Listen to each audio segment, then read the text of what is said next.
आज हम लोग class 10th specially class 10th UP board में आने वाले इंग्लिश के अंतर्गत जो भी क्वेश्चंस हम लोगों को अटेम्प्ट करने हैं, जो भी क्वेश्चंस हम लोगों को वहां दिया जाएगा, यानी कि ये सारे सिलेबस इसके पहले वाली वीडियोस में डिस्कस किया जा चुका है कि कौन कौन से प्रश्न हम लोगों को किस किस टाइप के प्रश्नों को हल करना, टॉपिक क्या होगा, टाइम क्या होगा, कैसे हमें अटेम्प्ट करना है, कितने मार्क्स का होगा, सारी चीजें डिस्कस हो चुकी हैं। अब हम लोग शुरू करेंगे आज से एक एक टॉपिक पर कितने टाइप के क्वेश्चन बन सकते हैं और किस तरह से एग्जामिनेशन में क्वेश्चन आने वाले हैं।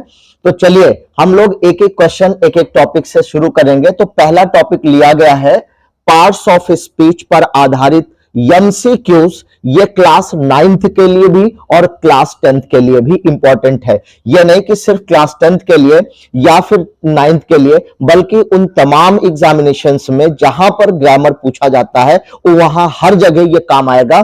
तो चलिए हम लोग शुरू करने वाले हैं मिशन यूपी बोर्ड 2024 का रामबाण सीरीज जो स्टार्ट किया गया, उसके अंतर्गत यह पहला पार्ट शुरू किया जा रहा है, जिसमें हम लोगों को यह समझना है कि जो पार्ट्स ऑफ स्पीच हम लोग अब तक पढ़े हैं क्लास 8 तक, क्लास 9 तक, उसमें किस तरह के क्वेश्चंस पूछे जाते हैं। तो दोस्तों ये जितने भी क्वेश्चंस यहां पर लिए गए हैं ये क्लास 9th और 10th में एमसीक्यूज पर आधारित होंगे। किस पर? एमसीक्यूज पर आधारित होंगे। एमसीक्यूज का मतलब होता है multiple choice question. Multiple choice ऐसे क्वेश्चन को कहा जाता है जिसमें प्रश्न एक होगा, क्वेश्चन एक होगा और उसके एक से ज्यादा आंसर ऑप्शन के फॉर्म में दिए जाएंगे, ऑप्शन के रूप में, विकल्प के रूप में होंगे। वहां पर आपको समझना है कि कौन सा क्वेश्चन है और उस क्वेश्चन का आंसर क्या होगा। तो देखिए अभी आपको समझ में आ जाएगा एक एक क्वेश्चन। जैसे कि ये पहला क्वेश्चन लिया गया है, आप देख सकते हैं पहला क्वेश्चन है। अब इस क्वेश्चन को देख करके 4 ऑप्शन दिया गया है, ए बी सी और डी। ये 4 ऑप्शंस हैं। तो ये चारों ऑप्शंस क्या है? मल्टीपल चॉइस क्वेश्चंस इसको कहा जाता है, जिसमें एक से ज्यादा ऑप्शंस होते हैं। हमें वहां चूज करना होता है, हमें वहां पता करना होता है कि दिए गए ऑप्शन में से सही आंसर, सही ऑप्शन क्या होगा। तो सबसे पहले क्लास को स्टार्ट करने से पहले हम यह समझेंगे कि जो डायरेक्शन हमें दिया गया है, जो दिशा निर्देश दिया गया है, इस क्वेश्चन के अंतर्गत हमें करना क्या होगा।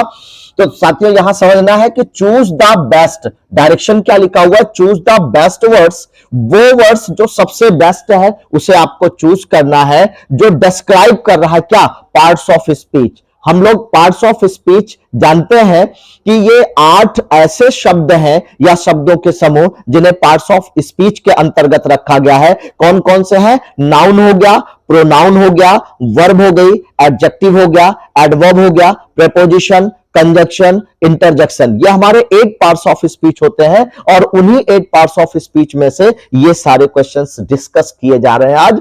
तो इन द सेंटेंसेस बिलो, यानी जो सेंटेंस हमें दिया गया है, ये सेंटेंस जो भी यहां पर क्वेश्चन दिया गया वो किससे रिलेटेड है, किससे संबंधित है? पार्ट्स ऑफ स्पीच से संबंधित है। एक पॉइंट तो आपका ये अच्छे से क्लियर होना चाहिए कि पार्ट्स ऑफ स्पीच में जितने शब्द आते हैं, नाउन हो, प्रोनाउन हो, वर्ब हो, एडजेक्टिव हो, या जितने भी हमारे 8 पार्ट्स ऑफ स्पीच हैं, उनकी डेफिनेशन अच्छे से पता होनी चाहिए और उसको आइडेंटिफाई हम अच्छे से कर पा रहे होंगे। अगर कोई नहीं कर पा रहे तब भी ये सीरीज जो आपकी चले, अगर आप इसको अच्छे से देखेंगे और डेली का डेली आप जो है यहां पर प्रैक्टिस करेंगे तो आपके वो सारे क्वेश्चन जो एग्जाम में गलत होने की संभावनाएं होंगी वो सब सही हो जाएगा। तो आपको डिले नहीं करना। चलिए शुरू करते हैं हम लोग।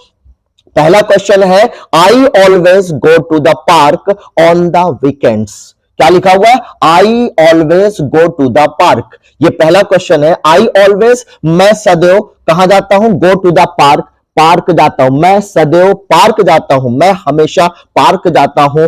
ऑन द वीकेंड्स, कब? वीकेंड्स पर, यानी सप्ताह का जो अंतिम दिन होता है, 2 दिन होता है, सैटरडे और संडे, इसे सप्तांत कहा जाता है। यानी जहां पर हमारा सप्ताह खत्म होता है वो कहलाता है सप्तांत, या उसे इंग्लिश में वीकेंड कहा जाता है। ठीक है, तो सप्ताह में जो हमारे लास्ट डेज होते हैं उसे हम क्या कहते हैं? सप्तांत कहते हैं, जहां हमारा 7वां दिन खत्म होता है। तो क्या बोल रहा है कि I always go to the park, मैं हमेशा पार्क जाता हूं ऑन द वीकेंड्स, यानी जब वीकेंड्स का टाइम आता है, यानी कि जब सप्ताह का अंतिम दिन होता है, या कहीं कहीं देखिए सप्ताह में दो अंतिम दिन माने जाते हैं, सैटरडे और संडे। जनरली अपने यहां क्या है कि यहां पर सैटरडे को काउंट किया जाता है और संडे केवल हमारा सप्तांत होता है, यानी आखिरी दिन हमारा संडे होता है। मंडे से फिर से स्टार्टिंग करते हैं, यानी मंडे टू सैटरडे ये हमारा सप्ताह का दिन होता है, और जो संडे होता है ये हमारा सप्तांत माना जाता है, आखिरी दिन माना जाता है। तो अक्सर जो काम करने वाले लोग हैं वो प्लान करते हैं कि भाई चलो हम 6 दिन 7 दिन काम करेंगे और संडे को क्या करेंगे, हम कोई रेस्ट करेंगे या कहीं पिकनिक पर जाएंगे, आउटिंग पर जाएंगे, कहीं पर घूमने टहलने के लिए। तो वही कह रहा है I always go to the park, मैं हमेशा पार्क में जाता हूं ऑन द वीकेंड्स, कब, वीकेंड्स पर, सप्तांत पर, सप्ताह के अंत में। यहां पर देखिए पार्क को अंडरलाइन किया गया है। अब आपको यह बताना है कि ये जो अंडरलाइन वर्ड है इसका पार्ट्स ऑफ स्पीच क्या है, क्योंकि जो क्वेश्चन आपको दिया गया है वो पार्ट्स ऑफ स्पीच से ही है, यानी आपको बताना है कि दिए गए वर्ड्स का क्या है, क्या बताना है, पार्ट्स ऑफ स्पीच। तो साथियों यहां देखना है कि पहला ऑप्शन हमारा नाउन है, दूसरा आपका प्रोनाउन है, तीसरा है वर्ब और चौथा क्या है, एडजेक्टिव दिया गया है। 4 ऑप्शन दिए गए, तो हमें यह पता होना चाहिए कि नाउन क्या होता है। नाउन किसी पर्सन को, तो डेफिनेशन आपको समझा दें, कोई भी पर्सन, किसी भी पर्सन का नाम हो, किसी भी प्लेस का नाम हो, कोई थिंग है उसका नाम है, ठीक है, कोई थिंग है उसका नाम है, कोई क्वालिटी है उसका नाम है, या कोई फीलिंग है, कोई फीलिंग है उसका नाम है, या कोई आइडिया है, कोई आइडिया है उसका नाम है। यानी कुल मिलाकर के नाउन क्या होता है, नाउन एक नेमिंग वर्ड है, नाम बताने वाला शब्द है। संक्षेप में अगर हम समझे तो नाउन किसे कहते हैं, noun is a naming word. Noun किसी का भी नाम हो सकता है, किसी का भी नाम जो बताया जा रहा है, चाहे वो किसी पर्सन का नाम हो, चाहे किसी प्लेस का नाम हो, चाहे किसी थिंग्स का नाम हो, क्वालिटी का नाम हो, फीलिंग का नाम हो, आइडिया का नाम हो। पर्सन का मतलब होता है किसी व्यक्ति को हम कहते हैं, प्लेस का मतलब कोई स्थान, थिंग का मतलब कोई वस्तु, क्वालिटी का मतलब गुण होता है, फीलिंग का मतलब होता है भावनाएं, और आइडिया का मतलब होता है विचार। यानी कि किसी भी चीज का नाम, किसी भी चीज का नाम, चाहे पर्सन हो, प्लेस हो, थिंग हो, क्वालिटी हो, फीलिंग हो, आइडिया, किसी भी चीज का अगर नाम है तो वो क्या है, नाउन। तो नाउन की शॉर्ट डेफिनेशन क्या होती है, noun is a naming word. Noun क्या है, किसी चीज का नाम है। उसके बाद प्रोनाउन किसे कहते हैं, प्रोनाउन एक ऐसा वर्ड होता है जिसको हम रिप्लेसिंग वर्ड कहते हैं। क्या कहते हैं, रिप्लेसिंग वर्ड कहते हैं, जो नाउन को रिप्लेस कर देता है, नाउन को हटा देता है और उसकी जगह आ जाता है। तो वो जैसे यहां पर लिखा हुआ है, अगर मैं एक सेंटेंस लूं कि डियर स्टूडेंट्स, हम लोगों ने यह समझा कि नाउन क्या है, नाउन एक नेमिंग वर्ड होता है। नेमिंग वर्ड यानी किसी का नाम हो सकता है, किसी का भी नाम हो सकता है, चाहे वो किसी पर्सन का नाम हो यानी व्यक्ति का नाम हो, प्लेस यानी किसी स्थान का नाम हो, थिंग किसी वस्तु का नाम हो, कोई क्वालिटी है, किसी भी चीज के अंदर कोई क्वालिटी है उसको हम कह सकते हैं, उसके नाम को कह सकते हैं। कोई फीलिंग है, भावनाएं हैं, फीलिंग का मतलब भावनाएं, या आइडिया का मतलब होता है विचार। जो भी विचार हमारे हैं, आपके हैं, किसी के भी विचार हैं, उसका जो नाम होगा उसे हम क्या कहते हैं, नाउन कहते हैं। तो नाउन का मतलब हुआ किसी का भी नाम। उसके बाद प्रोनाउन क्या है, प्रोनाउन इसको हम रिप्लेसिंग वर्ड कहते हैं। क्या कहते हैं, रिप्लेसिंग वर्ड कहा जाता है। रिप्लेस का मतलब होता है किसी चीज को हटाना, किसी चीज को हटाना। जैसे एक एग्जांपल लेते हैं, जैसे लिखा हुआ है, एग्जांपल लेते हैं, लिखा हुआ है Sohan, Sohan is a student, Sohan is a student. अगर मैं ये कहता हूं सोहन इज अ स्टूडेंट, तो दोस्तों यहां पर सोहन क्या है, एक नाम है किसी व्यक्ति का, किसी व्यक्ति का, किसी स्टूडेंट का, तो ये क्या होगा, नाउन होगा। अगर मैं इसको रिप्लेस कर दूं, यानी कि इसको हटा दूं और इसके स्थान पर कोई वर्ड ले आऊं जिससे इसकी मीनिंग में कोई डिफरेंट ना आए, कोई अंतर ना आए। जैसे यहां पर चूंकि नाम है तो यहां पर हम ही लिख सकते हैं। क्या लिख सकते हैं, सोहन किसी लड़के का नाम है और लड़कों के लिए क्या यूज होता है, ही यूज होता है। अगर मैं ये कहूं सोहन इज अ स्टूडेंट, तो यहां पर क्या होगा,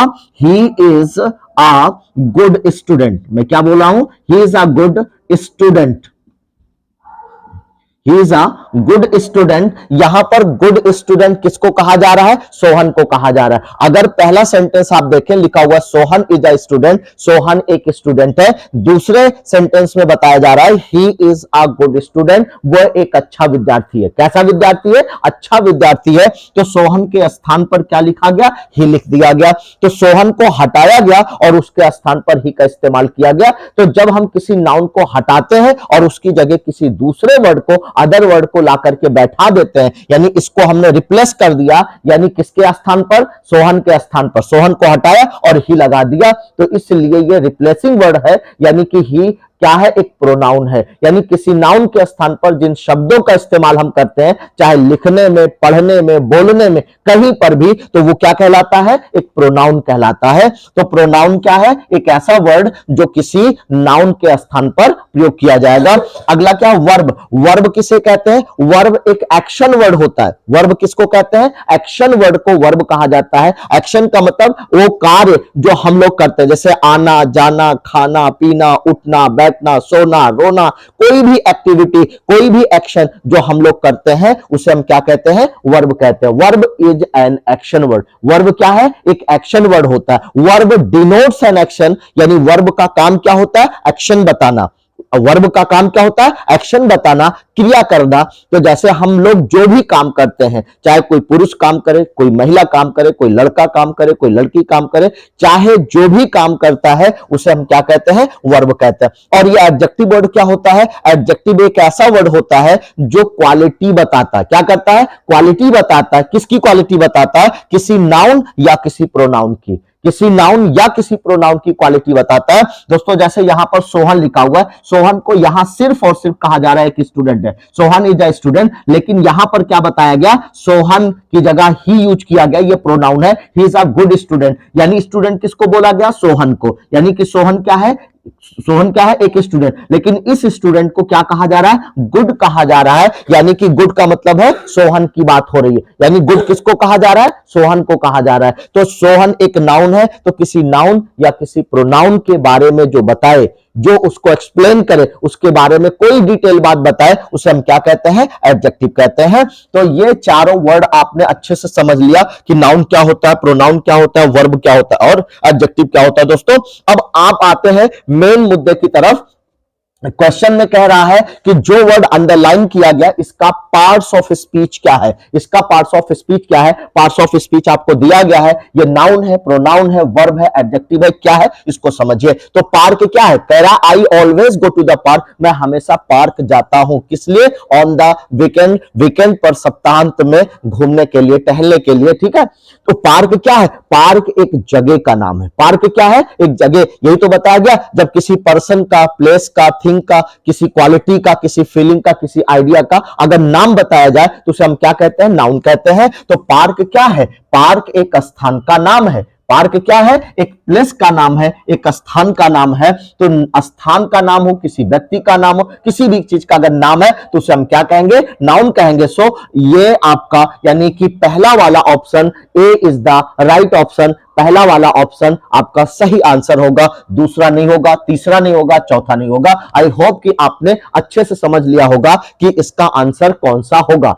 ठीक है, चलिए अगर आपने समझ लिया है तो चलते हैं अब दूसरी क्वेश्चन की तरफ चलते हैं। तो पहले दूसरा क्वेश्चन है, on cold winter days I love to have a cup of hot chocolate. ठीक है, ऑन कोल्ड विंटर। दोस्तों एक चीज का ध्यान रखिएगा, ये जो ऑन लिखा हुआ है ये डेज की वजह से लिखा हुआ है। अगर दिन का नाम आ जाए या दिन की बात की जाती है तो वहां पर ऑन प्रेपोजिशन का यूज होता है। तो प्रेपोजिशन वाले चैप्टर में हम लोग देखेंगे, क्योंकि प्रेपोजिशन से भी अलग अलग टाइप के क्वेश्चन आपके एग्जाम में पूछे जाते हैं।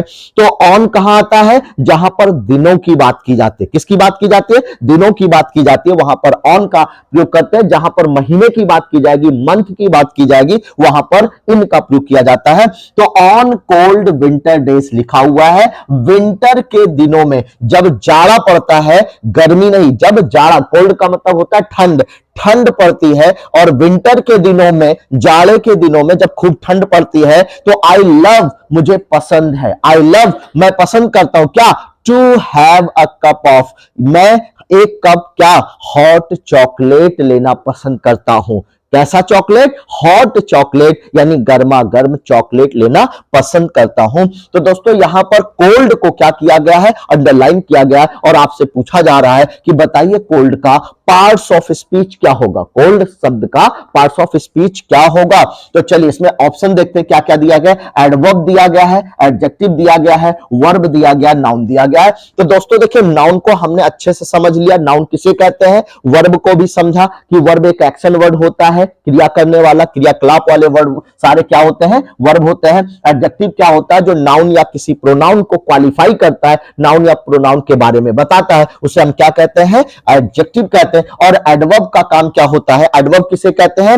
जो किसी एडजेक्टिव, देखिए ये एडवर्ब दोस्तों यहां पर ऐड भी लिखा हुआ है, वर्ब भी लिखा हुआ है। ऐड फॉर ऐड करना यानी जोड़ना, और ऐड का मतलब यहां पर एडजेक्टिव से भी है। एडजेक्टिव, वर्ब और खुद अपने किसी दूसरे एडवर्ब के बारे में जो बात करेगा उसे हम एडवर्ब कहते हैं। एडवर्ब किसे कहते हैं? जो एडजेक्टिव की बात करे यानी एडजेक्टिव के बारे में बताए, वर्ब के बारे में बताए या फिर किसी दूसरे एडवर्ब के बारे में बताए, उसे हम क्या कहते हैं? एडवर्ब कहते हैं। और जनरली एल वाई लगने से एडवर्ब बन जाता है। जनरली एल वाई लगाने पर क्या बनता है? एडवर्ब बनता है। अब समझ में आ गया होगा कि यहां पर चारों वर्ड जो दिए गए ऑप्शन के फॉर्म में, एडवर्ब, एडजेक्टिव, वर्ब और नाउन, इनमें से क्या हो सकता है दोस्तों? तो यहां पर कोल्ड कहा गया है, ऑन कोल्ड विंटर। विंटर का मतलब होता है जाड़ा।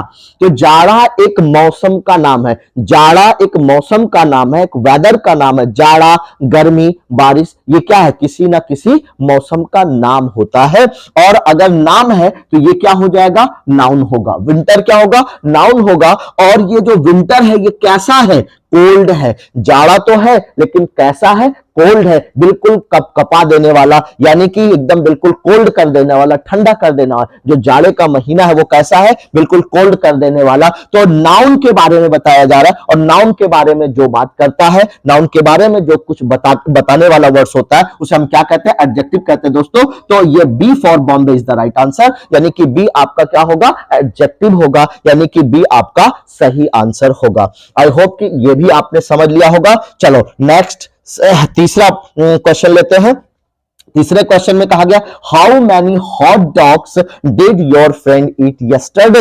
यस्टरडे का मतलब होता है वो दिन जो बीत गया, यानी कि वो कल जो बीत गया। दो टाइप के कल होते हैं, एक आने वाला कल और एक बीता हुआ कल। आने वाले कल को टुमारो कहते हैं और बीते हुए कल को क्या कहते हैं? यस्टरडे कहते हैं। तो चलिए पहले सेंटेंस की मीनिंग को समझते हैं कि कह रहा हाउ मैनी, कितने, हाउ मैनी कितने हॉट डॉग्स आप के फ्रेंड ने, योर फ्रेंड आपके दोस्त ने ईट खाए थे यस्टरडे कल, यानी कि आपके दोस्त ने कल कितने हॉट डॉग्स खाए थे। अच्छा बच्चे यहां पर समझते हैं कि हॉट डॉग्स क्या होता है। क्या आप जानते हैं हॉट डॉग? कुछ बच्चे समझेंगे कि गर्मा गर्म पका हुआ कुत्ता। ये कुत्ता नहीं है भाई। तो देखिए डॉग्स का मतलब कुत्ता तो होता ही है, सही है, लेकिन हॉट डॉग्स अगर लिखा हुआ है तो एक्चुअल में हॉट डॉग्स बर्गर की तरह एक खाने वाली चीज होती है, बर्गर की तरह खाने वाली चीज होती है। अदरवाइज नहीं बच्चे समझेंगे कि हॉट का मतलब गर्मा गर्म और डॉग्स का मतलब कुत्ता। यानी कि हम लोग चाइनीज नहीं है कि चाइना वालों की तरह जो पाए मन में आए खा ले, ऐसा नहीं है। तो इंडियन बहुत अच्छे अच्छे डिशेज होते हैं इंडिया में। तो हॉट डॉग्स का मतलब होता है बर्गर की तरह खाया जाने वाला एक डिश है जो जनरली जो है पीस पीस में होता है, टुकड़ों में होता है, इसलिए हॉट डॉग्स कहा गया। कि हाउ मैनी हॉट डॉग, कितने hot dogs did your friend आपके दोस्त ईट खाए थे यस्टरडे कल, यानी कल आपके दोस्तों ने कितने हॉट डॉग्स खाए थे। अब यहां पर आपसे कह रहा है कि जो ईट वर्ड लिखा हुआ है, खाने की बात की जा रही है, इसका पार्ट्स ऑफ स्पीच क्या है? वो वर्ब है, एडजेक्टिव है, नाउन है, एडवर्ब है। दोस्तों ये चारों टर्म्स हम लोग जो है डिफाइन कर चुके हैं कि नाउन किसे कहते हैं, प्रोनाउन किसे कहते हैं, एडजेक्टिव किसे कहते हैं, एडवर्ब किसे कहते हैं, वर्ब किसे कहते हैं। तो दोस्तों यहां पर ईट की बात हो रही है, खाने की बात हो रही है। तो तो चूंकि दोस्तों ने कितना खाया था, तो खाना पीना उठना बैठना ये सब क्या है कि एक एक्टिविटी है, एक एक्शन है, एक क्रिया है। तो क्रिया को हम क्या कहते हैं? वर्ब कहते हैं। ए for America is the right answer, America is the right answer, यानी कि आपका जो पहला ऑप्शन होगा यह आपका सही आंसर होगा। आई होप कि अच्छे से क्लियर हो गया होगा। चलिए नेक्स्ट सेंटेंस लेते हैं। Roger banister, Roger Bannister finished का मतलब कंप्लीट कर लिया, कोई चीज उसको दिया गया था उसने कंप्लीट कर लिया। Roger Bannister finished the mile race. Mile race क्या होता है दोस्तों? माइल रेस, रेस को आप लोग जानते हैं, रेस का मतलब होता है दौड़ लगाना, यानी कि जब एक साथ कई पार्ट्स बना करके, कई लाइनें, कई कॉलम बना करके उसमें रेस लगाने वालों को खड़ा कर दिया जाता है और उसमें डिवीजन बना दिए जाते हैं, बांट दिया जाता है दोस्तों, ऐसे होता है। जैसे इस तरह से कई पार्ट्स होते हैं और इसमें ऐसे छोटे छोटे पार्ट्स बने होते हैं, इसको केयरफुली, ध्यान से जो है इसको क्रॉस करके जो है लोगों को दौड़ना होता है। तो कोई व्यक्ति जो दौड़ना शुरू करता है, कोई भी व्यक्ति है अगर यहां से दौड़ रहा है, यहां सारे लोग इकट्ठा यहां से दौड़ना शुरू करते हैं, तो इसको क्रॉस करते हुए जब जाते हैं तो एक साथ इस रेस को क्या कहा जाता है? इसे हम लोग कहते हैं माइल रेस। माइल का मतलब होता है मील, यानी एक्चुअल में एक डिस्टेंस, एक प्रॉपर डिस्टेंस होती है, एक निश्चित और निर्धारित दूरी होती है, उस दूरी को एक साथ तय करना होता है और कॉलम बने होते हैं, सारे पार्टिसिपेंट को एक साथ दौड़ करके वहां तक कंप्लीट करनी होती है अपनी रेस, उसे हम क्या कहते हैं? माइल रेस कहते हैं। तो क्या रहा? रोजर बैनिस्टर ने फिनिश्ड कर लिया था, यानी कंप्लीट कर लिया था the mile race, mile race को वेरी क्विकली, बहुत ही जल्दी से, इन 1954, सन 1954 में, 1954 सन 1954 में किसने? रोजर बैनिस्टर ने अपनी माइल रेस को क्या किया था? कंप्लीट कर लिया था, पूरा कर लिया था बहुत ही जल्द। अब यहां पर दोस्तों क्विकली वर्ड जो लिखा हुआ है, इसमें आपसे पूछा जा रहा है कि बताइए ये कौन सा पार्ट्स ऑफ स्पीच होगा? वर्ब होगा, एडजेक्टिव होगा, एडवर्ब होगा या प्रोनाउन होगा? कौन सा पार्ट्स ऑफ स्पीच होगा? चलिए देखते हैं। तो वर्ब क्या है? एक एक्शन बताने वाला वर्ड होता है। एडजेक्टिव क्या है? जो किसी नाउन या प्रोनाउन की विशेषता बताता है, नाउन या प्रोनाउन के बारे में बताता है। एडवर्ब किसे कहते हैं? जो एडजेक्टिव की बात करे या किसी वर्ब की बात करे या किसी अदर एडवर्ब की बात करता है, एडवर्ब के बारे में बताता है, उसे हम एडवर्ब करते हैं। प्रोनाउन किसे कहते हैं? नाउन या प्रोनाउन में बताया गया कि नाउन किसी व्यक्ति के, वस्तु के, स्थान के नाम को नाउन कहा जाता है और उसको हटा करके अगर हम कोई वर्ड यूज कर रहे हैं तो उसे हम क्या कहते हैं? प्रोनाउन कहते हैं। तो यहां पर क्विकली लिखा हुआ है, ये क्विकली किसकी बात कर रहा है? किसके बारे में बात कर रहा है? तो कह रहा है रोजर बैनिस्टर ने फिनिश किया था माइल रेस को वेरी क्विकली। वेरी क्विकली का मतलब बहुत ही जल्दी से। तो दोस्तों यहां पर उसने रेस को तो कंप्लीट किया, रेस को कंप्लीट किया था, लेकिन कैसे? वेरी का मतलब होता है बहुत ही क्विकली। तो वेरी क्या है?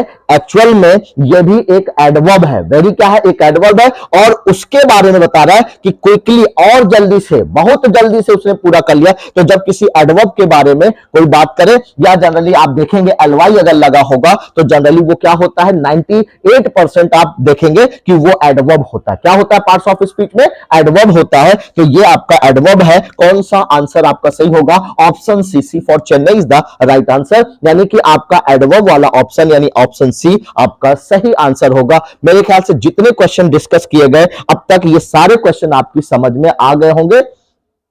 अगला क्वेश्चन क्या कह रहा है? Her father flies to many countries in the world because he is a pilot। Question आपका है her father flies, her father उसके पिताजी फ्लाइज, फ्लाइज उड़ान भरते हैं, यानी एरोप्लेन चलाने वाले ड्राइवर हैं। तो फ्लाइज उड़ान भरते हैं टू मैनी कंट्रीज, अनेक देशों में, अनेक देशों में, इन द वर्ल्ड, विश्व के अनेक देशों में उड़ान भरते हैं। बिकॉज, क्योंकि ही इज अ पायलट, वो क्या है? एक पायलट है। तो यानी हर ड्राइवर अलग अलग नाम दिया जाता है। अगर कोई साइकिल चला रहा है तो उसके ड्राइवर को अलग, कोई वैन चला रहा है ड्राइवर को अलग, एम्बुलेंस चला रहा है, एरोप्लेन चला रहा है, तो सबके ड्राइवर अलग अलग नाम से जाने जाते हैं। तो चूंकि उसके पिताजी क्या उड़ाते हैं? एरोप्लेन उड़ाते हैं, फ्लाइज करते हैं, तो इसलिए उसके पिता को क्या कहा गया है? पायलट कहा गया है। क्या कहा गया है? पायलट कहा गया है, चालक कहा गया। तो हर फादर उसके पिताजी फ्लाइज यानी कि विमान उड़ाते हैं मैनी कंट्रीज। कहां? मैनी कंट्रीज, अनेक देशों में, इन द वर्ल्ड, विश्व के अनेक देशों में क्या करते हैं? उड़ान भरते हैं। बिकॉज, क्योंकि ही इज अ पायलट, वो एक पायलट है। तो दोस्तों यहां पर फादर वर्ड लिखा हुआ है। अब बताना है कि फादर का पार्ट्स ऑफ स्पीच क्या होगा? पार्ट्स ऑफ स्पीच क्या होगा? यहां पर ऑप्शन दिया गया है, पहला ऑप्शन है वर्ब, दूसरा एडवर्ब, तीसरा नाउन, चौथा एडजेक्टिव। चारों की डेफिनेशन आप जान चुके हैं। वर्ब क्या है? वर्ब डिनोट्स एन एक्शन, यानी कोई भी एक्टिविटी हम लोग जो करते हैं, कोई भी काम हम लोग जो करते हैं, वो सारे काम क्या कहलाते हैं? वर्ब कहलाते हैं। एडवर्ब किसे कहा जाता है? जो किसी एडजेक्टिव की बात करे, एडजेक्टिव के बारे में बताए, किसी वर्ब के बारे में बताए या किसी अदर एडवर्ब के बारे में बताए, उसे एडवर्ब कहा जाता है। नाउन क्या है? एक नेमिंग वर्ड होता है, किसी का नाम होता है। अगला एडजेक्टिव है। एडजेक्टिव किसे कहते हैं? किसी भी व्यक्ति, वस्तु, स्थान को बताने वाला नाउन होता है। नाउन को हटाकर उसकी जगह जो आएगा वो प्रोनाउन कहलाता है। लेकिन नाउन और प्रोनाउन की विशेषता बताने वाले शब्द क्या कहलाते हैं? एडजेक्टिव कहलाते हैं। तो दोस्तों यहां पर फादर की बात की जा रही है, तो फादर किसी व्यक्ति को कहा जाता है। फादर किसी व्यक्ति का नाम होता है, पिता किसी व्यक्ति का नाम होता है, तो इसलिए फादर क्या है? एक नाउन है। फादर क्या है? एक नाउन है। तो C for is the right answer. C for Chennai is the right answer, यानी कि आपका सी क्या होगा? नाउन होगा। फादर क्या होगा? नाउन होगा। चलिए नेक्स्ट क्वेश्चन लेते हैं। My sister is very smart, मेरी सिस्टर बहुत ज्यादा स्मार्ट है। She got an A+। देखिए जब रिजल्ट आउट होता है तो वहां पर मार्कशीट में आपको किसी को B+ नंबर मिलता है, किसी को A+ नंबर मिलता है, किसी को C मिलता है, किसी को C+ नंबर मिलता है। तो मेरी बहन जो है वो क्या है? वेरी स्मार्ट, बहुत ज्यादा स्मार्ट है और उसे मिलता है, क्या मिलता है? She got an A+ marks पाती है on all of her test, यानी जब कभी भी वो टेस्ट रहती है अपने हर टेस्ट में उसे A+ मार्क्स मिलता है। कैसा मार्क्स मिलता है? A+ मार्क्स मिलता है दोस्तों। तो यहां पर स्मार्ट की बात की जा रही है और बताना है कि स्मार्ट का पार्ट्स ऑफ स्पीच क्या है। ये वर्ब है, इंटरजेक्शन है, एडजेक्टिव है या फिर एडवर्ब है। यहां पर एक नया पार्ट्स ऑफ स्पीच आप देख रहे हैं। इसके पहले आपको बताया जा चुका है वर्ब किसे कहते हैं, आपको बताया जा चुका है एडजेक्टिव किसे कहते हैं, आपको पता हो गया है कि एडवर्ब किसे कहते हैं। और ये इंटरजेक्शन क्या होता है? इंटरजेक्शन लिखा हुआ, इंटरजेक्शन एक ऐसा वर्ड होता है जो हमारे अंदर की उठने वाली सडन फीलिंग को शो करता है। यानी जैसे मेरे अंदर अगर एंगर आ रहा है, गुस्सा है, तो गुस्से को प्रकट करने के लिए, मेरे अंदर अगर आश्चर्य की भावना आ रही तो आश्चर्य को प्रकट करने के लिए, मेरे अंदर सुख है, दुख है, कोई भी इस तरह की फीलिंग जो हम इंसानों के अंदर या जानवरों के अंदर या किसी के अंदर जो फीलिंग्स होती है, अगर वो सडनली अगर वो एक्सप्रेस करनी है तो उसके लिए जो वर्ड यूज होता है उसे क्या कहते हैं? इंटरजेक्शन कहते हैं। क्या कहते हैं? इंटरजेक्शन कहते हैं। तो वर्ब क्लियर हो गया, इंटरजेक्शन क्लियर हो गया, एडजेक्टिव क्या है ये भी आपने देखा और एडवर्ब किसे कहते हैं ये भी आपने चेक किया। अब आपको बताना है कि ये जो स्मार्ट वर्ड है ये इसका पार्ट्स ऑफ स्पीच क्या है दोस्तों। तो चलिए सेंटेंस को पढ़ते हैं। अगर एक सेकंड के लिए मैं यहां से वेरी को हटा दूं, वेरी को हटा दूं तो सेंटेंस क्या बनता है? My sister is smart. My sister is smart, मेरी सिस्टर क्या है? स्मार्ट है। तो यहां पर स्मार्ट किसको बोला जा रहा है? माई सिस्टर को बोला जा रहा है। यानी सिस्टर को क्या कहा गया? स्मार्ट कहा गया। तो सिस्टर क्या है? ये किसी का नाम होता है। सिस्टर क्या है? ये कॉमन नाउन होता है। तो नाउन अगर किसी का नाम बता दिया जाए तो वो प्रॉपर नाउन होता है। सिस्टर, सबकी सिस्टर को सिस्टर कहते हैं, लेकिन अगर नाम लेकर के कहा जाए तो वहां पर वो क्या बन जाएगा? वो आपका प्रॉपर नाउन बन जाएगा। लेकिन सिर्फ सिस्टर कहा गया, ब्रदर कहा गया, फादर कहा गया, मदर कहा गया, तो ये सभी क्या होते हैं? कॉमन नाउन होते हैं। और चूंकि हर व्यक्ति के बहन का, भाई का, पिता का, माता का, सबका कुछ ना कुछ नाम होता है। अगर नाम लेकर के बताएंगे तो वो प्रॉपर नाउन कहलाएगा। तो यहां सिस्टर की बात हो रही, सिस्टर को क्या कहा गया? स्मार्ट कहा गया। तो सिस्टर अगर नाउन है तो नाउन को अगर कुछ कहा गया है, नाउन के बारे में कुछ कहा गया है, तो नाउन को बताने वाला, नाउन को एक्सप्लेन करने वाला, नाउन के बारे में बताने वाला क्या कहलाता दोस्तों? एडजेक्टिव कहलाता। C for Chennai is the right answer. तो ये आपका सी वाला आंसर क्या होगा? सही आंसर होगा। वर्ब नहीं होगा, इंटरजेक्शन नहीं होगा, एडवर्ब नहीं होगा। ओके, आई थिंक आपको समझ में आ गया होगा। चलिए नेक्स्ट क्वेश्चन लेते हैं। Western Australia is the largest state in the Australia. Western Australia, देखिए ईस्ट, वेस्ट, नॉर्थ, साउथ, ये जो चारों डायरेक्शंस हमारे होते हैं, चारों दिशाएं होती हैं, ईस्ट से ईस्टर्न बना हुआ है, वेस्ट से वेस्टर्न बना हुआ है, साउथ से साउदर्न बना हुआ है, नॉर्थ से नॉर्दर्न बना हुआ है। तो कह रहा वेस्टर्न ऑस्ट्रेलिया, यानी जो वेस्टर्न ऑस्ट्रेलिया है क्या है? इज द लार्जेस्ट स्टेट, सबसे बड़ा स्टेट है इन ऑस्ट्रेलिया। कहां पर? ऑस्ट्रेलिया में। ऑस्ट्रेलिया कंट्री में क्या है? जो वेस्टर्न भाग है ऑस्ट्रेलिया का वो सबसे बड़ा भाग है। यहां पर आपको बताना है कि स्टेट क्या है, कौन सा पार्ट्स ऑफ स्पीच है स्टेट का, वर्ब है, एडजेक्टिव है, नाउन है, प्रोनाउन है। अब आपको समझ में धीरे धीरे आने लगा होगा दोस्तों कि यहां पर क्या हो सकता है आपका आंसर। क्योंकि वर्ब क्या है, वर्ब जो एक्शन बताए, किसी की क्रियाकलाप बताए, कोई काम अगर कर रहा है, कोई काम हो रहा है तो काम को क्या कहते हैं, एक्शन वर्ड कहते हैं। और एक्शन बताने वाले सारे वर्ड्स क्या होते हैं, वर्ब कहलाते हैं। एडजेक्टिव क्या है, जो नाउन या प्रोनाउन की बात करे, नाउन या प्रोनाउन के बारे में बताए, उसे हम एडजेक्टिव कहते हैं। नाउन किसी व्यक्ति, वस्तु, स्थान, किसी का भी नाम हो सकता है। प्रोनाउन क्या होता है, जो नाउन को हटा करके रिप्लेस करके उसके स्थान पर है, उसे हम प्रोनाउन कहते हैं। तो दोस्तों यहां पर स्टेट जो कहा गया है, इसका पार्ट्स ऑफ स्पीच पूछा जा रहा है। तो ये स्टेट किसके लिए यूज किया गया है, तो वेस्टर्न ऑस्ट्रेलिया को कहा जा रहा है is the largest state. Western, जैसे हम कहें कि अगर UP is the largest state, अगर मैं कहूं UP is the largest state in point of view of population, कि पॉपुलेशन के दृष्टिकोण से यूपी जो है सबसे बड़ा स्टेट है। तो यहां पर स्टेट की बात हम कर रहे हैं, तो स्टेट का मतलब क्या हुआ, एक स्थान। स्टेट का मतलब क्या हुआ, एक स्थान हो गया। तो स्टेट स्थान का नाम बता रहा है, और स्थान का नाम बताने वाले को हम क्या कहते हैं, नाउन कहते हैं। C for Chennai is the right answer. चलिए नेक्स्ट लेते हैं। July is my favourite month of the year. जुलाई का जो महीना है वो मेरा फेवरेट महीना है पूरे ईयर में, यानी कि ईयर में 12 मंथ होते हैं, लेकिन उस 12 मंथ में जुलाई क्या है, मेरा फेवरेट, मेरा मनपसंद महीना है। तो यहां पर दोस्तों बताना है कि ये जो फेवरेट वर्ड है ये क्या है, एडजेक्टिव है, वर्ब है, नाउन है या एडवर्ब है, क्या है। तो ये फेवरेट किसको बोला जा रहा है, कहा जा रहा है जुलाई को। जुलाई इज माई फेवरेट मंथ। अगर मैं माई को हटा दूं तो ये बनेगा जुलाई इज फेवरेट मंथ। तो यहां पर जुलाई को ही फेवरेट कहा जा रहा है। किसको कहा जा रहा है, जुलाई को फेवरेट कहा जा रहा है।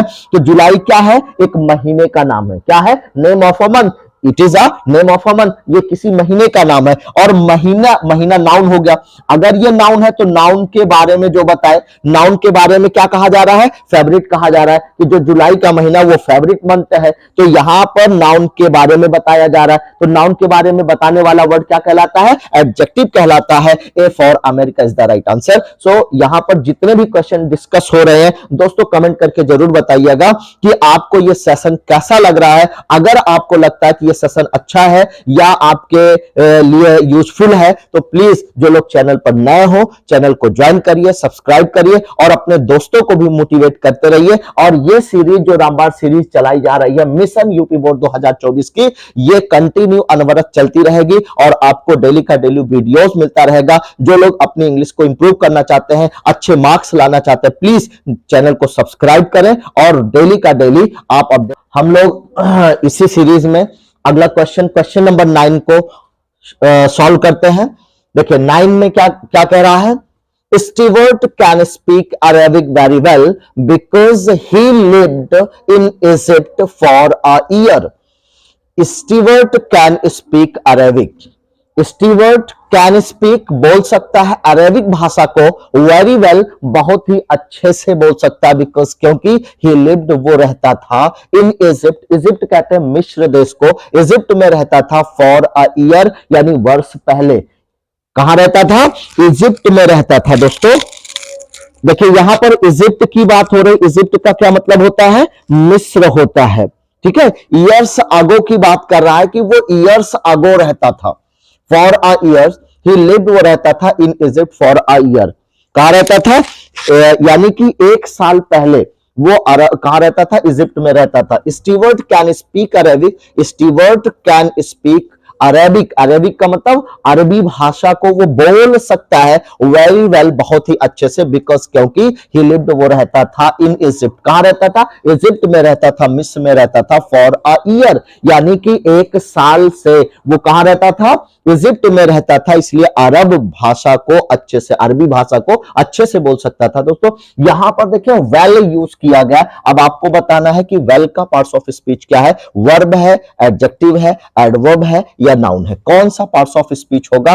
सारी चीजें आपको बताई जा चुकी है, फिर से बताते हैं दोस्तों कि वर्ब क्या है, verb denotes an action. Verb क्या है, एक एक्शन बताने वाला वर्ड्स होता है। क्रिया बताने वाला वर्ड्स होता है। यानी हम लोग जो भी एक्टिविटी करते हैं, ये सारा काम, जैसे मैं बोल रहा हूं, मैं पढ़ा रहा हूं, आप पढ़ रहे हो, तो ये सारी एक्टिविटी क्या है, एक वर्ब है। यानी जो काम हम लोग करते हैं, जैसे कोई सुन रहा है, सुनना भी एक काम है, देखना भी एक काम है। तो उठना, बैठना, देखना, खाना, पीना, सोना, लड़ना, झगड़ना, ये सब जो है जो भी एक्टिविटी हम सब करते हैं, वो सारी एक्टिविटी क्या कहलाती है, वर्ब कहलाती है। एडजेक्टिव क्या है, एक ऐसा वर्ड होता है जो किसी नाउन या किसी प्रोनाउन के बारे में एक्स्ट्रा बातें हमें बताता है, बहुत सारी बातें बताता है, उसको हम क्या कहते हैं, एडजेक्टिव कहते हैं। एडवर्ब किसे कहा जाता है, जो किसी एडजेक्टिव की बात करे, यानी एडजेक्टिव के बारे में और सारी जानकारियां दे, या वर्ब के बारे में जो हमें जानकारी है उसके अलावा उस कुछ एक्स्ट्रा जानकारी देता है, या किसी दूसरे एडवर्ब के बारे में भी बताता है, उसे हम एडवर्ब कहते हैं। और नाउन क्या है, एक नेमिंग वर्ड होता है,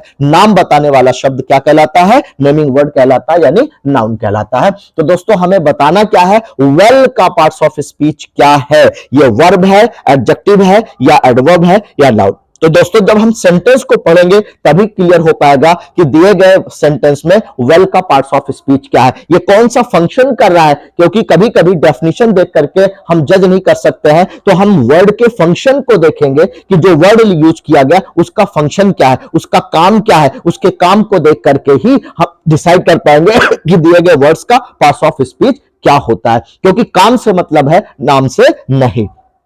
तो स्टीवर्ड कैन स्पीक, तो दोस्तों स्टीवर्ड क्या है, एक नाउन वर्ड है। इसी के बारे में कहा जा रहा है कि ये बोल सकता है अरेबिक भाषा, कैसे, वेल, अच्छे से बोल सकता है। और वेरी वेल कहा जाए तो बहुत अच्छे से बोल सकता है। तो दोस्तों यहां पर वेल क्या बता रहा है कि स्टीवर्ड अरेबिक भाषा को अच्छे से बोल सकता है। तो यहां पर जो अरेबिक भाषा है, ये चूंकि नाम है, अरेबिक क्या है, एक भाषा, जैसे हिंदी एक भाषा का नाम है, अंग्रेजी एक भाषा का नाम है, उर्दू एक भाषा का नाम है, उसी तरह से जो अरेबिक भाषा है ये नाउन हो गया। फिर क्या हो गया, ये नाउन हो गया। अब इस भाषा को कैसे बोल सकता है, वेल, अच्छे से बोल सकता है। तो जब हम किसी नाउन की बात करते हैं, किसकी बात करते हैं, किसी नाउन की बात करते हैं, तो नाउन की बात करने वाला क्या कहलाता है, नाउन की बात करने वाला क्या कहलाता है, एडजेक्टिव कहलाता है। क्या कहलाता है, एडजेक्टिव कहलाता है। लेकिन यहां पर जो भाषा वो बोल रहा है, जो भाषा वो क्या कर रहा है, बोल रहा है, उसकी बात की जा रही है कि जो भाषा वो बोल रहा है वो किस तरह से बोल रहा है। तो यहां पर बोलने की बात हो रही है, किसकी बात हो रही है, बोलने की बात हो रही है कि वो भाषा को, अरेबिक भाषा को बोलता है, लेकिन कैसे बोलता है, अच्छे से बोलता है। कैसे बोलता है, अच्छे से बोलता है। तो इसलिए इस भाषा को बोलने के लिए कहा जा रहा है, यानी कि बोलता तो है लेकिन कैसे बोलता है, अच्छे से बोलता है। बोलता तो है लेकिन कैसे बोलता है, अच्छे से बोलता है। तो बोलना क्या है, जैसे उठना, बैठना, खाना, पीना, सोना, जागना, ये सभी क्या है, ये एक एक्टिविटी है, एक एक्शन है, एक क्रिया है। तो ये तो वर्ब हो गया। अब इस वर्ब को कहा जा रहा है कि ये बोलता है लेकिन कैसे बोलता है, वेल, अच्छे से बोलता है। तो जब किसी वर्ब के बारे में कोई बात करता है तो उसे क्या कहते हैं, एडवर्ब कहते हैं। तो पहला वाला ऑप्शन वर्ब था, दूसरा एडजेक्टिव, तीसरा ये वाला ऑप्शन आपका सही ऑप्शन होगा। यानी कि इसका आंसर क्या होगा, इसका रिप्लाई क्या होगा, एडवर्ब होगा। ठीक है, चलिए नेक्स्ट क्वेश्चन लेते हैं। आई डोंट थिंक, मैं नहीं थिंक करता हूं, आई डोंट थिंक, यानी कि आई डोंट केयर, मुझे कोई परवाह नहीं। इट वॉज अ टिफिकल्ट टेस्ट, कि ये कैसा टेस्ट था, एक टिफिकल्ट टेस्ट था, एक कठिन टेस्ट था। इनफैक्ट वास्तव में, आई थिंक, मेरे विचार से, मेरे ख्याल से, इट वॉज क्वाइट इजी, ये कैसा टेस्ट था, क्वाइट इजी, ये बहुत ही सरल टेस्ट था। तो दोस्तों यहां पर इजी को बताना है कि ये जो इजी वर्ड है ये क्या है, एक एडवर्ब है, ये वर्ब है, एडजेक्टिव है, या फिर नाउन है। इसका पार्ट्स ऑफ स्पीच क्या होगा। एक बार मैं थोड़ा सा साइड हो जाता हूं और आप लोग स्क्रीनशॉट ले लें और बताएं कि इसका आंसर क्या हो सकता है। लिए बताते हैं। तो जो लोग स्क्रीनशॉट ले लिए होंगे या वैसे भी एक बार चेक करेंगे और आप अपना आंसर बताएंगे, और कमेंट में कमेंट करके जरूर बताइएगा कि इसका रिप्लाई क्या हो सकता है। तो दोस्तों यहां पर इजी कहा गया कि इजी क्या है, ये एडवर्ब है, ये वर्ब है, या एडजेक्टिव है, या नाउन है। तो आपको बताया गया एडवर्ब क्या होता है, एक ऐसा वर्ड जो एडजेक्टिव के बारे में बताए, किसी वर्ब के बारे में बताए, या किसी दूसरे एडवर्ब के बारे में बताए, उसे हम क्या कहते हैं, एडवर्ब कहते हैं। वर्ब क्या है, एक एक्शन बताने वाला वर्ड होता है, एक क्रियाकलाप को, एक्टिविटी को बताने वाला वर्ड होता है। एडजेक्टिव क्या होता है, किसी नाउन या किसी प्रोनाउन प्रोनाउन की जो बात करें उसे हम क्या कहते हैं, एडजेक्टिव कहते हैं। और उसके बाद लास्ट वाला था क्या, नाउन। तो नाउन हम सभी लोग जानते हैं, नाउन क्या है, एक नेमिंग वर्ड होता है। नाउन कैसा वर्ड होता है दोस्तों, एक नेमिंग वर्ड होता है, नाम बताने वाला शब्द होता है। तो चलिए देखते हैं, यहां पर इजी की बात कर रहा है कि इजी वर्ड क्या है, इसका पार्ट्स ऑफ स्पीच क्या है, ये एडवर्ब है, वर्ब है, या एडजेक्टिव है, या नाउन। तो ये तो नाउन नहीं हो सकता क्योंकि इजी कहा जा रहा है, तो इजी किसी का नाम नहीं है। यहां पर अगर मैं एडवर्ब की बात करूं तो क्या किसी वर्ब के बारे में बात की जा रही है, किसी एडवर्ब के बारे में बात की जा रही है, या किसी एडजेक्टिव की बात हो रही है, किसके बारे में बात हो रही है। तो देखिए कह रहा आई डोंट थिंक, मुझे कोई, I don't care, I don't think का मतलब आई डोंट केयर, मुझे बिल्कुल परवाह नहीं है। It was a difficult test, कि यह एक कठिन टेस्ट था। इनफैक्ट वास्तव में, आई थिंक मेरे ख्याल से, मेरे विचार से, इट वॉज इजी, आप ऐसा कह सकते हैं। यानी जो टेस्ट हुआ था दोस्तों, ध्यान दीजिएगा, यहां पर इजी किसको कहा जा रहा है, जो टेस्ट हुआ था उसकी बात हो रही है। तो टेस्ट क्या है, टेस्ट क्या है, यहां पर जो टेस्ट दिया गया है पहले इसको देखें, और इसी टेस्ट को कहा जा रहा है इजी। क्या कहा जा रहा है, इजी कहा जा रहा है। और यहां पर देखिए टेस्ट के पहले क्या लिखा हुआ है, यहां पर डिफिकल्ट लिखा हुआ है, तो टेस्ट को ही डिफिकल्ट कहा जा रहा है। और इसके साथ देखिए एक आर्टिकल लिखा हुआ है। तो एक चीज आपको मैं बता दूं कि जब किसी वर्ड के साथ आर्टिकल आता है, आर्टिकल का मतलब ए, एन और द, ये तीन वर्ड्स हमारे होते हैं जिनको आर्टिकल बोलते हैं। तो अगर किसी वर्ड के ठीक पहले आया हो कोई आर्टिकल, या उसके लिए, जिसके लिए आर्टिकल आता है या जिसके साथ आर्टिकल आता है, वो हमेशा नाउन होता है। तो ये दोस्तों जैसे डिफिकल्ट लिखा हुआ है, तो ये डिफिकल्ट के लिए ए नहीं लाया है, यानी ये आर्टिकल ये डिफिकल्ट के लिए नहीं आया, ये किसके लिए आया हुआ है, आ टेस्ट के लिए। अगर मैं थोड़ी देर के लिए इसको हटा दूं, डिफिकल्ट को हटा दूं, तो क्या सेंटेंस बनेगा, I don't think it was a test, it was a test. तो यहां पर जो ये ए लिखा हुआ है, ये किसके लिए आ रहा है, टेस्ट के लिए आया हुआ है। तो जब एक साथ एक ही शब्द की कई विशेषता बताने वाले शब्द आते हैं, तो उसमें से आर्टिकल थोड़ा धीरे धीरे खिसक करके आगे हो जाता है। तो ये जो टेस्ट लिखा हुआ है, ये अगर डिफिकल्ट ना लिखा होता तो ये इसके साथ होता। तो डिफिकल्ट के आने की वजह से ये थोड़ा सा इधर आगे खिसक आया और इसको जगह मिल गई और ये यहां पर आ गया। ठीक है, तो ये जो ए आया है किसके लिए आया है, टेस्ट के लिए आया है। और इसी टेस्ट को क्या कहा जा रहा है, डिफिकल्ट कहा जा रहा है। तो किसी नाउन के बारे में अगर कोई कुछ भी बताता है तो उसे हम एडजेक्टिव कहते हैं। तो ये आपका एडजेक्टिव होगा और टेस्ट क्या होगा, आपका नाउन होगा, और ए क्या होगा, आपका आर्टिकल होगा। तो और इसी टेस्ट को क्या कहा जा रहा है, इजी कहा जा रहा है। क्या कहा जा रहा है, इजी कहा जा रहा है। तो टेस्ट को इजी, तो टेस्ट आपका अगर नाउन है और नाउन के बारे में अगर कोई वर्ड यूज किया गया है या नाउन की विशेषता बताने वाला कोई भी शब्द है, तो उसे हम क्या कहते हैं, एडजेक्टिव कहते हैं। इसलिए सी आपका राइट आंसर होगा, यानी कि एडजेक्टिव आपका राइट आंसर होगा। आई होप कि क्लियर हो गया होगा। चलिए नेक्स्ट सेंटेंस लेते हैं। क्या लिखा, dinosaurs were very large, dinosaurs बहुत ही भारी और बहुत ही बड़े थे। Dinosaurs were very large and they lived, और वो रहा करते थे, मिलियंस ऑफ ईयर्स अगो, कई मिलियन सालों पहले, कई मिलियन वर्षों पहले वो रहा करते थे इसी धरती पर। जैसा कि हम सभी लोग जानते हैं, तो अगो का मतलब होता है पहले। अगो का क्या मतलब होता है, पहले, यानी जो टाइम बीत गया है और उस टाइम के पहले जो घटना हुई है उसके बारे में अगर कुछ कहना है तो वहां पर अगो का यूज किया जाता है। जैसे कहा जाए 500 साल पहले, 500 ईयर्स अगो कहा जाए, एक साल पहले। क्या, तो चूंकि एक साल क्या है, बीत गया है, तो 1 ईयर अगो कहा जाएगा, 2 ईयर्स अगो कहा जाएगा, 3 ईयर्स अगो कहा जाएगा। ठीक है, तो यहां पर अगो का मतलब है पहले। और किसको बताना है, ये जो ईयर्स लिखा हुआ है, तो हम सभी लोग जानते हैं महीनों का अगर नाम दिया गया है या महीने की बात की जा रही, तो वो भी एक नाम है। तो नाम को हम क्या कहते हैं, नाउन कहते हैं। बड़ा ही इजी वर्ड है। तो यहां पर ये जो सी ऑप्शन होगा ये आपका राइट आंसर होगा। चलिए लास्ट नेक्स्ट क्वेश्चन नंबर 12 है। तो those flowers are very beautiful वे फूल, दोज फ्लावर्स वे फूल आर वेरी ब्यूटीफुल, कैसे है, बहुत ही खूबसूरत है। How much do they cost, उनकी कीमत कितनी है। दोस्तों अगर किसी से भी, अगर आप मार्केट जाते हो, बाजार जाते हो, तो वहां पर आप सामान खरीदते हैं, तो सामान की कीमत पूछनी होती है, सामान की कीमत पूछनी होती है। अगर हमें किसी सामान की कीमत पूछनी है, उसका दाम पूछना है दोस्तों, तो कैसा वर्ड यूज करना चाहिए, हाउ मच। क्या पूछना चाहिए, हाउ मच। जैसे मैंने एक मार्कर अगर खरीदा और मुझे इसकी कीमत पूछनी है, तो क्या बोलूंगा, हाउ मच। अगर हमने धीरे से खिसका लिया भाई तो कोई बात ही नहीं, है ना। बहुत से लोग होते हैं, है ना, इट्स वेरी बैड, बहुत गंदी बात है। तो ऐसा नहीं करना चाहिए। बहुत से लोग सोचते हैं कि मुफ्त में मिल गया, उनको दाम पूछने की जरूरत नहीं पड़ती है। तो लेकिन अगर आपको दाम पूछना है, किसी चीज की कीमत पूछनी है, तो क्या कहना होगा, how much do they cost. अगर एक से ज्यादा वस्तु है और उनकी कीमत, चूंकि यहां पर फ्लावर्स की बात हो रही है तो एक से ज्यादा फूल है, इसलिए how much do they cost कहा गया है कि ये जो फूल है उनकी कीमत कितनी है। तो दोस्तों यहां पर ब्यूटीफुल, वैसे भी ब्यूटीफुल क्या है, ब्यूटीफुल किसकी बात कर रहा है, इन फूलों की बात कर रहा है कि those beautiful, those flowers are very beautiful, वह फूल खूबसूरत है। तो यहां पर ब्यूटीफुल किसको कहा गया, फूलों को कहा गया है। फूल क्या है, फूल क्या है, किसी के नाम को ही हम फूल कहते हैं। फूलों के नाम होते हैं नहीं होते हैं। तो अगर फूल है तो वो भी एक नाउन है, क्या है, कोई ना कोई वस्तु है, कोई चीज होती है जिसको हम फूल कहते हैं, ठीक है। तो ये आपका नाउन है और नाउन को ब्यूटीफुल कहा जा रहा है, यानी नाउन के बारे में अगर कोई कुछ बता रहा है तो उसे हम क्या कहते हैं, एडजेक्टिव कहते हैं। A for Australia is the right answer. तो ये आपका पहला वाला ऑप्शन सही ऑप्शन होगा। चलिए ये 12 क्वेश्चन कंप्लीट हो गए हैं।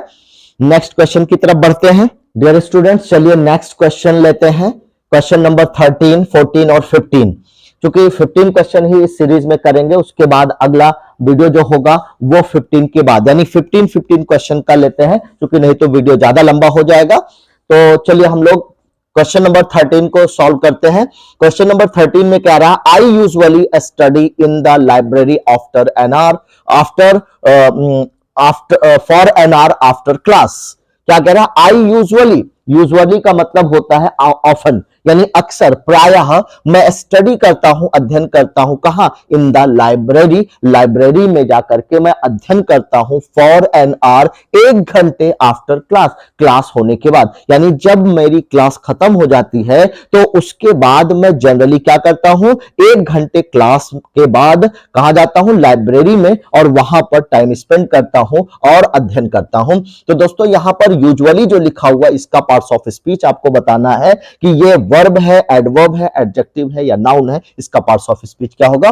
तो चलिए यूजुअली को देखना है कि यूजुअली क्या है। जनरली आपको बताया गया कि जिसमें एलवाई होता है वो क्या बन जाता है, एडवर्ब बनता है। क्या बनेगा, एडवर्ब बनेगा। तो वैसे भी यहां पर यूजुअली की बात हो रही है कि जो काम रेगुलरली होता है, अक्सर हुआ करता है, कोई काम बार बार रिपीटेड टाइम पर होता है, तो टाइम बताने वाले को हम क्या कहते हैं, एडवर्ब ऑफ टाइम, या जो बार बार होता है एडवर्ब ऑफ फ्रीक्वेंसी कहते हैं। तो वहां जहां पर हम लोग एडवर्ब डिस्कस करेंगे, एडवर्ब सेपरेट पढ़ेंगे, वहां पर क्लियर हो जाएगा कि एडवर्ब क्या होता है, एडवर्ब के कितने टाइप्स होते हैं, हर टाइप का एग्जांपल आपको बताया जाएगा। अगर दोस्तों आपको पार्ट्स ऑफ स्पीच की अलग अलग वीडियोस की रिक्वायरमेंट होगी, जरूरत होगी, तो आप बताइएगा, मैं एक एक अलग अलग टॉपिक पर, जैसे नाउन है, नाउन पर अलग है, नाउन के कितने टाइप्स होते हैं, नाउन की डेफिनेशन क्या होती है, नाउन पर बनने वाले और विविध प्रकार के क्वेश्चंस हम लोग डिस्कस करेंगे। जैसी जरूरत होगी, जैसी रिक्वायरमेंट होगी, आप जरूर कमेंट करके बताइए। बस मेरा एक ही रिक्वेस्ट है आप लोगों से, ये क्लास दोस्तों बिल्कुल निःशुल्क हो रहा है, और जो आपके साथी हैं उनको बताइए कि इस क्लास को ज्वाइन करें। और बोर्ड के पहले पहले ये एग्जाम से, जैसे जब तक आपका इंग्लिश वाला पेपर कंप्लीट नहीं होगा तब तक ये सीरीज चलती रहेगी। इसका नाम क्या रखा गया है, मिशन यूपी बोर्ड 2024 रामबाण सीरीज है, जिसमें अगर आप ज्वाइन करेंगे तो निश्चित रूप से आपको फायदा मिलना ही मिलना है। तो प्लीज आप लोग आइए और डेली का डेली क्लास अटेंड करिए। तो यूजुअली में देखिए जनरली क्या लगा हुआ है, एलवाई लगा हुआ है। तो जहां पर एलवाई आता है वो बताता है कि मैं एडवर्ब हूं, मैं क्या हूं, एडवर्ब हूं। तो यहां पर आपको आगे बढ़ने की जरूरत नहीं है। ये B for Bombay is the right answer, यानी कि बी वाला आपका सही आंसर हो जाएगा। चलिए क्वेश्चन नंबर 14 की तरफ बढ़ते हैं। ही ड्रोव, ड्राइव का सेकंड फॉर्म ड्रोव लिखा हुआ है, ड्राइव का मतलब होता है चलाना। तो ही ड्रोव हिज कार, वो अपनी कार को चलाया, वेरी स्लोली डाउन, और धीरे धीरे चलाते हुए ले गया, कहां, माउंटेन रोड पर। कहां पर, पहाड़ों पर जो रोड बने होते हैं उनको क्या कहते हैं, माउंटेन रोड कहा जाता है। तो दोस्तों यहां पर भी देखिए स्लोली का पार्ट्स ऑफ स्पीच पूछ रहा है, धीरे धीरे, ये मैनर बता रहा है, क्या बता रहा है, मैनर बता रहा है। वैसे भी एलवाई लगा है तो ये क्या होगा, एडवर्ब हो जाएगा।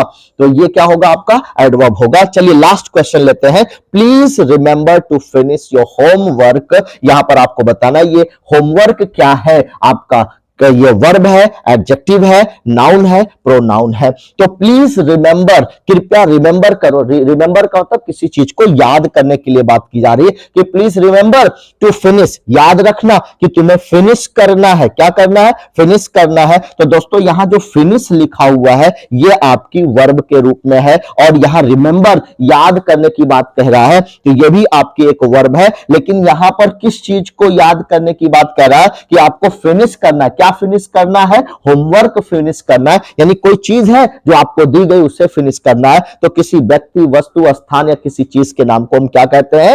एक नाउन कहा जाता है। तो दोस्तों ये क्या होगा? नाउन होगा। C for Chennai is the right answer. तो ये आपका सी वाला ऑप्शन आपका सही आंसर होगा।